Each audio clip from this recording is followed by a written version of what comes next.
राजारामपुरीतील Mahendra jewellers सादर करत आहे एक अभिनव आणि सामाजिक उपक्रम लाडक्या लेकीचा सन्मान। ज्या कुटुंबामध्ये एकुलती एक कन्या आहे त्यांनी त्या मुलीचं कर्तृत्व, योगदान, संघर्ष, जिद्द, विचार याबद्दल 20 ओळीची लेखी माहिती महेंद्र ज्वेलर्स मध्ये आणून द्यावी। परीक्षकांनी निवडलेल्या कर्तृत्ववान लाडक्या लेकीचा विशेष सन्मान होईल, तर सहभागी सर्व कन्यांना प्रशस्तीपत्र आणि भेटवस्तू दिली जाईल। लक्षात ठेवा, ही स्पर्धा नाही तर हा उपक्रम आहे घरातील एकुलत्या एक कन्या असलेल्या कर्तृत्ववान मुलींना प्रोत्साहन देण्याचा।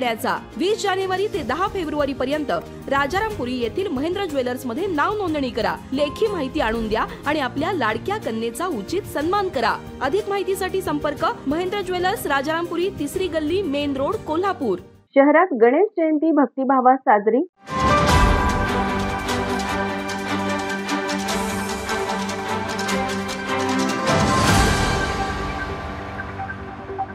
आज गणेश जयंती। शहरात आज गणेश जयंतीच्या निमित्ताने भाविक गणरायाचे दर्शन घेत होते। गणेश जयंती शहरात उत्साहाने साजरी करण्यात आली। माघ शुद्ध चतुर्थी गणेश जयंती म्हणून साजरी केली जाते। गणेश जयंतीला विनायक जयंतीही म्हटलं जातं। आज गणेश जयंती निमित्त ठिकठिकाणी मंदिरात फुलांची सजावट तसेच विद्युत रोषणाई करण्यात आली होती। कोल्हापूर शहरातील बिनखांबी गणेश मंदिर, सुभाषनगर, स्वयंभू गणेश मंदिर, सिद्धिविनायक गणेश मंदिर या ठिकाणी भाविकांनी दर्शनासाठी मोठी गर्दी केली होती। गणपती मंदिरामध्ये विविध धार्मिक उपक्रम, महाप्रसादाचे आयोजन करण्यात आले होते। दिवसभर मंदिरात मोरयाचा जागर करीत दर्शनासाठी भाविकांनी गर्दी केली होती। यावेळी गणेश मंदिरात महिलांनी पाळण्याचे पूजन करत जन्मकाळ साजरा केला। एकूणच आज शहरातील गणेश मंदिरात भक्तिपूर्ण वातावरणात गणेश जयंती साजरी करण्यात आली। माझा महाराष्ट्र न्यूज, कोल्हापूर। ताज्या घडामोडी पाहण्यासाठी माझा महाराष्ट्र न्यूजला आजच सबस्क्राईब करा।